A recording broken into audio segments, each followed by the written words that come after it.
High রে mural সাহেব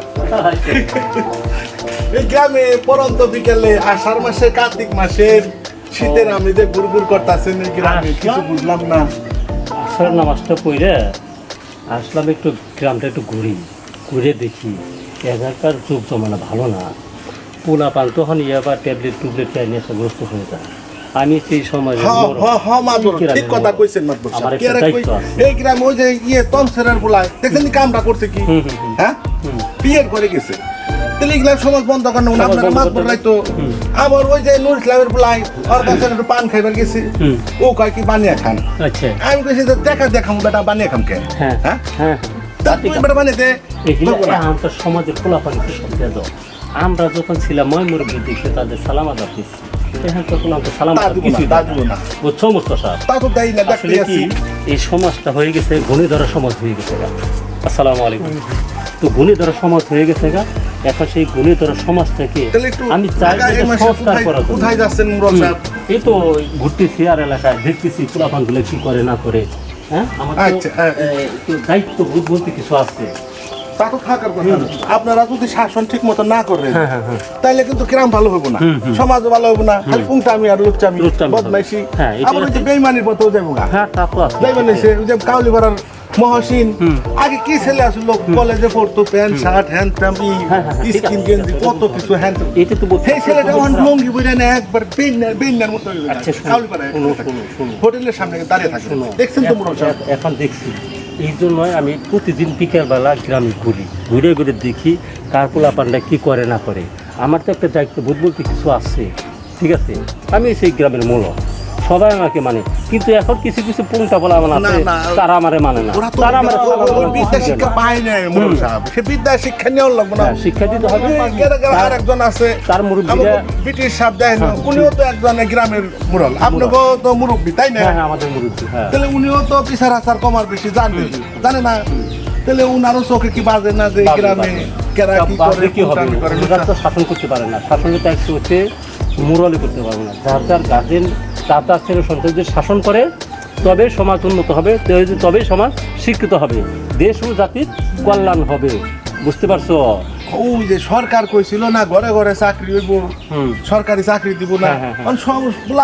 পড়ালেখা ঠিক মতো না করে মুরল সাহেব, আপনারা যদি তাগিদ না দেন, এই লেখাপড়া ম্যাট্রিক পাস না করে আই পাস না করে তাহলে ঘরে ঘরে চাকরি হইব কেমনি? না তা হবে। কত এখন হচ্ছে ডিজিটাল যুগ, প্রত্যেক ছেলে মেয়ের হাতে এসে মোবাইল। এই মোবাইলে বাংলাদেশে এখন লেখাপড়া। এই জন্য বলি গার্জেন সচেতন হন। শুনো গার্জেন সচেতন হলেই পোলাপান সচেতন হবে, পোলাপান খারাপ পথে যাবে না। প্রত্যেকটা গার্জেনের একটা দায়িত্ববোধ আছে। আমার সন্তান কোথায় যায় কী করে না করে সেটা তার দায়িত্ব হচ্ছে তার গার্জেনের। শুধু পোলাপানের দোষ দিলে হবে না, এগুলো গার্জেনের দোষ আছে। আমরা মাধ্যমিক দেখাই, আমরা এলাকায় যাই দেখি, পোলাপানের দোষ দিয়ে কী হবে? দোষ হচ্ছে গার্জেনের। গার্জেনের দাম সরকার কি করলো? সরকার তো আমার ছেলে ক্লাস 4 পড়ে মাস্টার সাহেব মুরল সাহেব লক্ষ্য করে সরকার করছে কি তারে 3 মাসের 6 মাসে 1800 টাকা দিয়েছে 2 বছরে। হ্যাঁ দিছে। এই 1800 টাকা উঠিবার গেছি দোকানে নগদে নগদ অ্যাকাউন্টে। এই উঠিবার গেছি ছেলে কয় আমার পাস ছাড়ে না, কয় আব্বা তুই টাকা খেয়ে ফেলাইবি।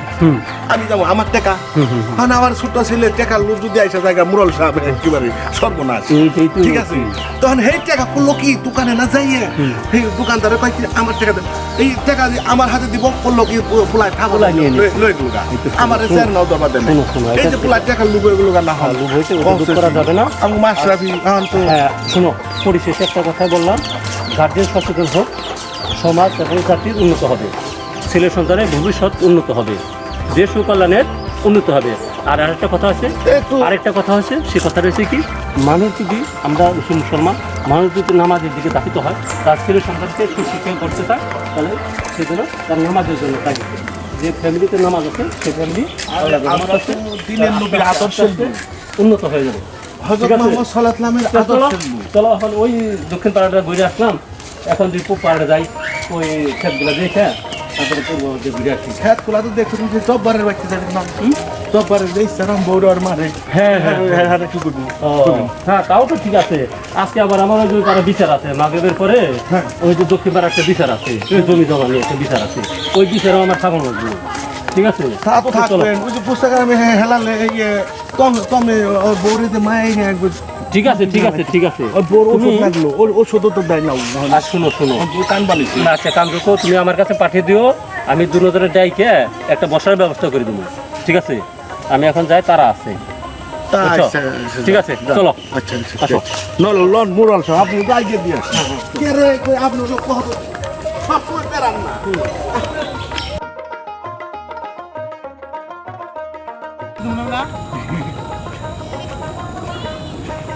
এই পোলাপান এই ছেলেরা তোরা ওখানে কি করতেছিস 4 জন অলস পোলাপান হ্যাঁ অলস মাথা তো শয়তানের কারখানা রে এই তোরা ওখানে কি করতেছিস এই স্যার এদিকে আসেন এই ধরেন সব বড়টা সব বড়টা এই যে বড় ভাই ওই যে বড় ভাই এই যে বড় ভাই ঠিক আছে ওই যে বড় ভাই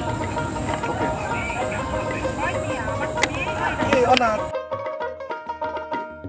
হ্যাঁ কি এই ছেলে অনাথ তুমি এখানে বসে কি করতে চাও তোমার বাড়ি ঘর ছুঁয়ে এখানে নদীর পাড়ে বসে যাও কি কাজ কাম করো তো ঠিক মতো নাকি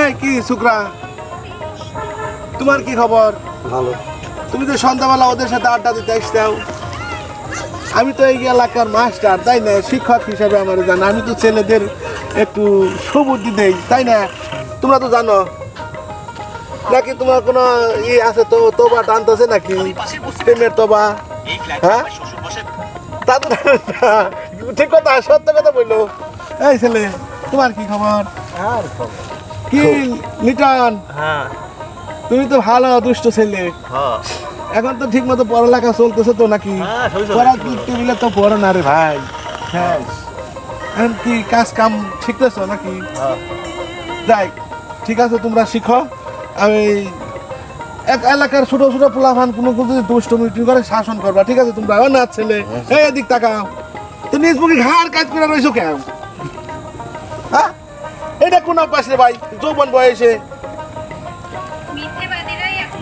এই ছেলে কি খবর ওখানে আবার কি তামসা জোড়া দিছ তোমার তো মতি গতি বেশি ভালো না তুমি এবার করছো কেউ শিয়ান ছেলে তোমার তো মতি গতি একটু ভালো না তুই সবার হাতে দেখি অ্যান্ড্রয়েড সেট কি জামানা রে ভাই রে হ্যাঁ অ্যান্ড্রয়েড সেট খালি নেটওয়ার্ক দেখো নাকি ইউটিউব বাংলাদেশ আমেরিকা লন্ডন দরবা ঠিক আছে হ্যান্ডসাম নায়কের মতো চেহারা ওকে মাথায় পাগড়ি গলায় পয়তা হাতে হারিকেন পাশাই জানি বাস না হয় রে ভাই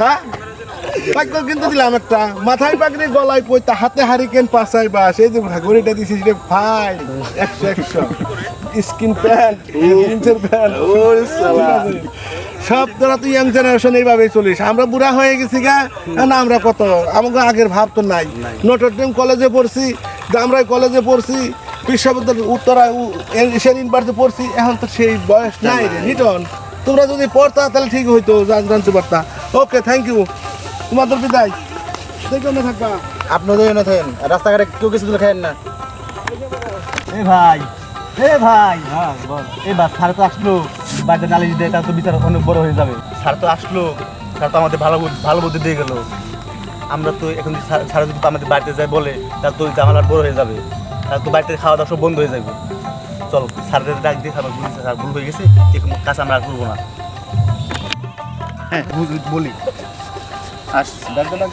স্যার এই শুনে যান